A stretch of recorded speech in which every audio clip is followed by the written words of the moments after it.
예수님은 하늘의 권세를 가지신 분이시죠. 말 그대로 만왕의 왕이십니다. 그럼에도 불구하고 죄인된 우리를 위해서 자신의 생명을 스스로 내어 주셨습니다.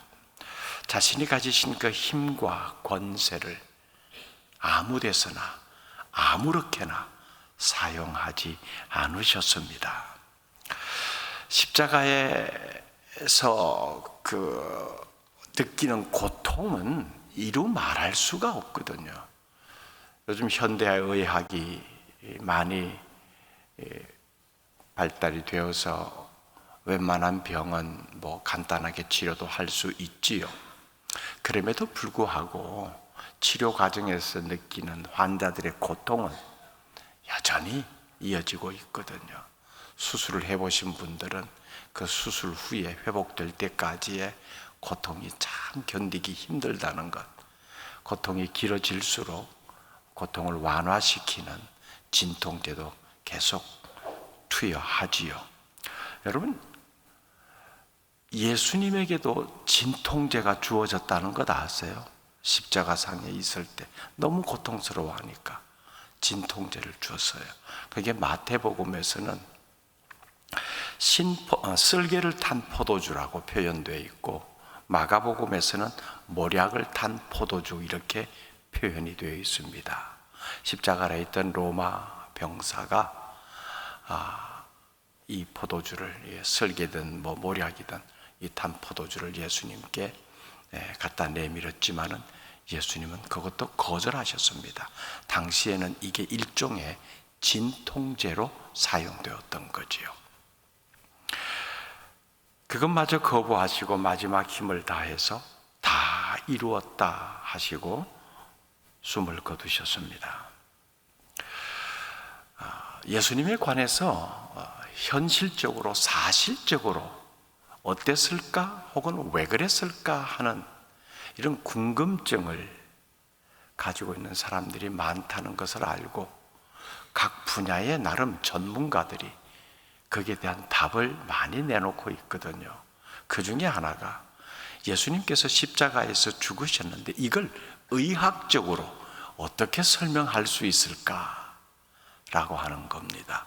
그래서 의학적 관점에서 십자가에서 당하는 고통과 그 죽음의 상황들을 정리한 글이 있어 읽어보았는데 아주 흥미로웠습니다.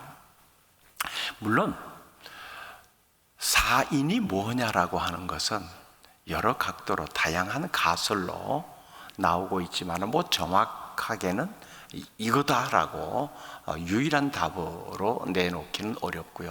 다 가설이고 또 의학적으로 의료 상식을 가지신 분들은 그 정도는 이해가 된다라고 하는 부분들이 많이 있지만은 십자가에 매달려 있을 때 그 상황이, 그 고통이 인간이 어떻게 느껴지는가 하는 것을 적은 글입니다. 이런 내용입니다. 십자가형 집행 시에는 일반적으로 죄인의 무릎을 꺾었다고 합니다.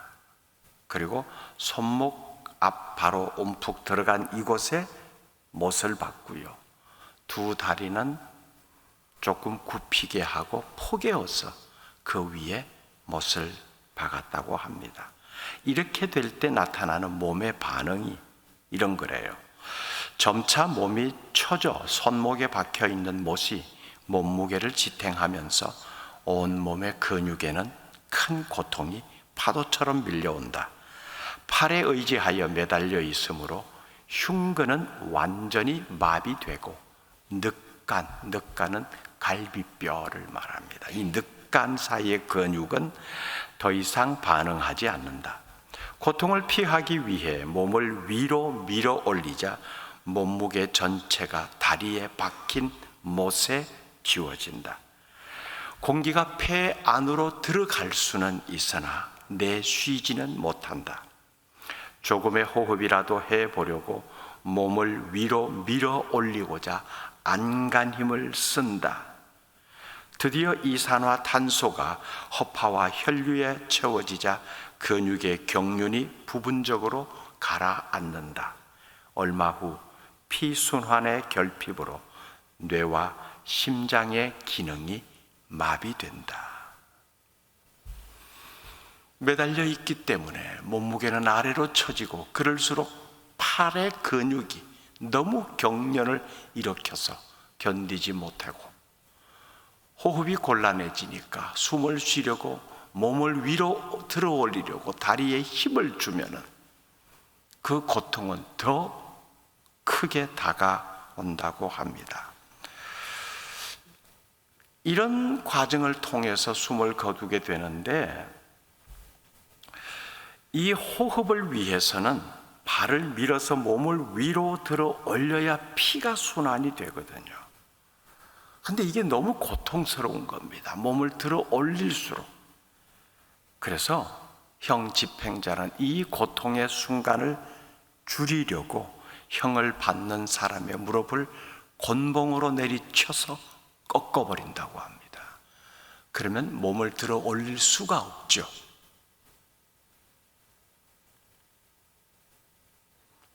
죽는 순간을 더 빨리 맞이하도록 한답니다. 예수님 옆에서 십자가에 못 박힌 강도들은 오늘 본문을 통해서 확인했습니다. 안식일을 앞두고 있기 때문에 빨리 이 시체를 처리해야 된다. 그래서 숨이 붙어 있는 걸 알고 무릎을 꺾으라고 명령했고 군사는 그 두 강도의 무릎을 꺾었습니다.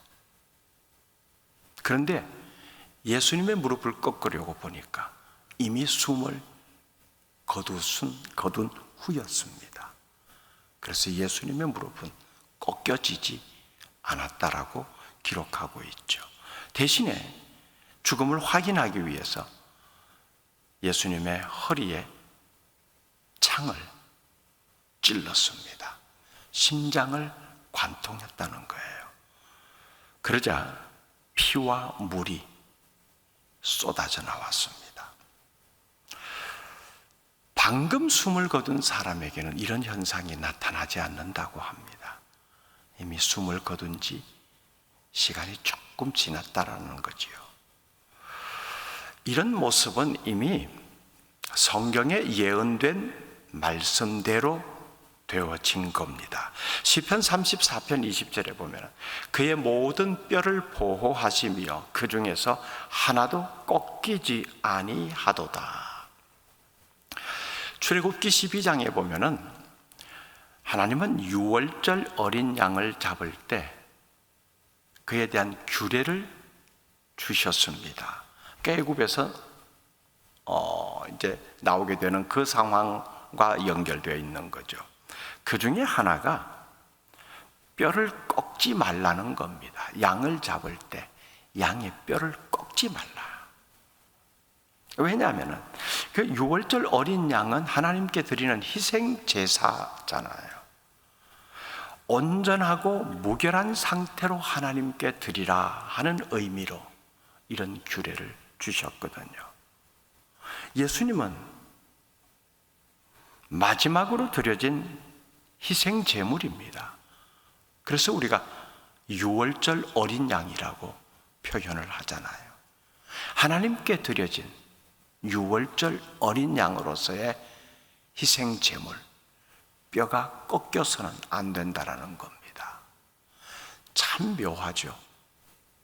뼈가 꺾이지 않도록 이미 예언이 되어진 건데 그 예언대로 십자가상에서 예수님의 다리는 꺾이지 않았던 겁니다. 온전하고 무결한 상태로 하나님 앞에 희생 제물로 드려진 거죠.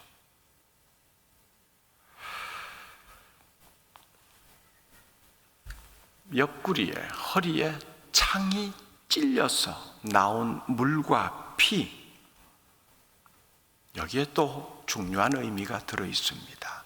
물론 현상적으로는 당연히 그렇게 나올 수밖에 없는 것들이죠. 예수님의 옆구리에서 나온 물과 피, 이건 새로운 생명을 의미하거든요. 실제로 여인의 몸에서 새 생명이 탄생될 때 쏟아지는 것이 물과 피잖아요. 예수님은 우리의 모든 죄를 사하시기 위해서, 그리고 우리에게 새 생명을 주시기 위해서 자신의 모든 피와 물을 쏟아내신 겁니다. 이게 주님의 끝없는 사랑의 표현입니다. 마지막까지 자신이 줄 수 있는 것을 다 주셨다는 겁니다. 주님께서 살아계실 때 주님을 둘러싸고 있던 어둠의 세력, 이 어둠의 세력은 주님이 십자가에 달리신 그 상황 속에서도 계속 진행되어 있었습니다. 주님께서 죽은 이후에도 계속 주님을 괴롭히잖아요. 창으로 옆구리까지 찌르는 겁니다. 그러나 평생 선으로 악을 이기셨던 주님은, 원수를 사랑하라고 외치셨던 주님은 죽은 후에도 자신을 괴롭히는 그 어둠의 창에 대해서 자신의 마지막 남은 것으로 갚으십니다. 죽은 자신의 몸을 찌르는 자들에게 자신의 남은 최고의 것을 주신 거지요. 사람을 살리는 물과 피로 말입니다. 그냥 예수님께서 십자가에 죽으심으로 우리가 살아났다, 이 차원이 아닙니다. 우리가 살아난, 그분이 죽으시고 우리가 살아난 그 과정에 이거에 들어있는 거예요. 숨을 거두신 그 몸을 통해서도 물과 피를 내어주셨던 겁니다. 그게 생명이죠. 이후에 이 일로 인해서 수많은 새로운 생명이 살아나게 됩니다. 그 생명을 얻은 사람들이 예수님의 제자가 되고요. 신문을 받으시고 십자가형에 처해질 때 제자들마저 다 무서워서 도망갔지만 결국은 이 상황의 의미를 제대로 깨닫게 된 제자들은 다시 돌아왔고, 기꺼이 남은 자신의 삶을 주님의 그 십자가의 고난의 의미를 되새기며 자신의 삶의 그 고난을 녹여내면서 살기로 결단했습니다. 예수님의 12제자만 그렇게 살아난 사람들이 아니죠. 우리도 그분이 흘려주신 그 피와 물로 다시 살아난 사람들입니다. 새 생명을 얻었다는 거예요. 새 생명을 얻었다고 하는 것은 주님 앞으로 돌아 나왔다는 것 아닙니까? 왜 주님께서 그 상황 속에서도 우리를 그토록 사랑하시는 의미를 건네주셨는가? 이걸 우리가 깊이 되새기고 간직해야 할 것입니다. 그래서 우리가 살아났다면 어떤 모습으로 이 현실적인 삶을 살아가야 할 것인가? 결국 우리도 주님의 고난에 동참한다라고 말을 하잖아요. 그 고난에 동참하는 의미로 이 한 주간 새벽 기도의 자리도 함께 했습니다.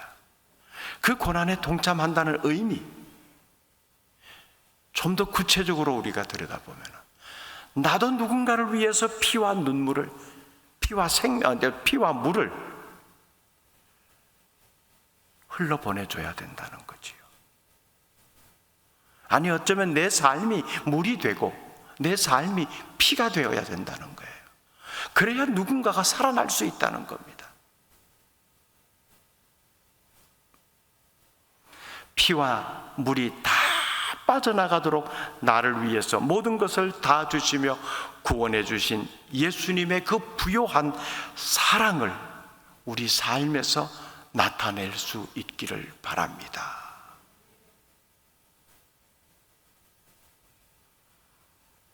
하나님 앞에 온전히 드려질 유월절 어린 양이 되기 위한 그 모습을 통해서 우리에게 새 생명이 주어졌다면,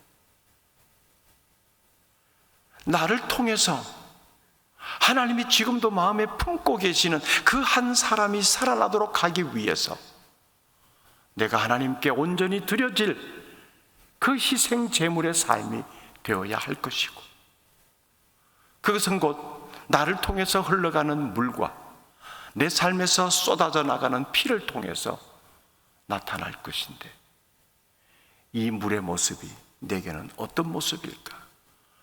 이 피의 모습이 내게는 어떤 것일까? 함께 고민해 볼 수 있기를 바랍니다. 내가 그리스도 때문에 죄악 가운데서 건짐을 받았고 십자가에 설리신 그 피로 내가 살아났다는 것, 거기서만 멈추지 마십시오. 이제 거기는 새로운 삶을 위한 출발점입니다. 십자가 앞에서 새로운 생명을 얻었다면 그 새 삶을 위한 출발점이 또한 십자가가 되는 겁니다.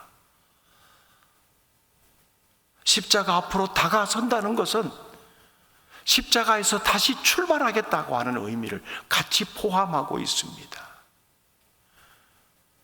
여기서 다시 출발되어지는 내 삶에서는 또 다른 생명을 살려내기 위한 물과 피가 흘러가는 삶이 되어야 할 것입니다. 우리 모두의 삶에 이것이 계속해서 흘러갈 수 있기를 바랍니다. 그것이 복음으로 사는 자입니다. 새 생명을 가진 자의 모습입니다. 이 한 주간 우리는 하나님의 은혜가 어떤 사람들에게 어떻게 임했는가를 살펴보았습니다. 우리 모두는 다 그 한 부류에 속했던 자들이면서 또한 하나님의 은혜를 입은 자들입니다. 그 은혜를 헛되이 하지 않는 삶의 모습, 복음으로 살아가는 것입니다. 물과 피를 흘리며 살아가는 삶입니다. 이것이 아까운 것이 아니라 이것 때문에 내가 살았고 이것을 흘러보내므로 또 누군가를 살릴 수 있다라고 하는 것, 그것이 영원한 생명을 가진 자의 삶의 모습입니다. 힘들고 어려운, 지극히 이기적인 것이 보편화되어 버린 이 시대 풍조 속에서 지극히 이타적인 삶으로 나아가는 그 출발점이 십자가가 될 수 있기를 바랍니다. 이제 그 출발점이 우리의 삶의 자리에 서 있음을 봅니다. 우리는 그 자리에 모두가 함께 했습니다. 이제 이 첫 걸음을 옮길 것입니다. 하나님의 그 뜻을 잘 헤아려서 우리의 삶에 진정한 변화가 있기를 원합니다.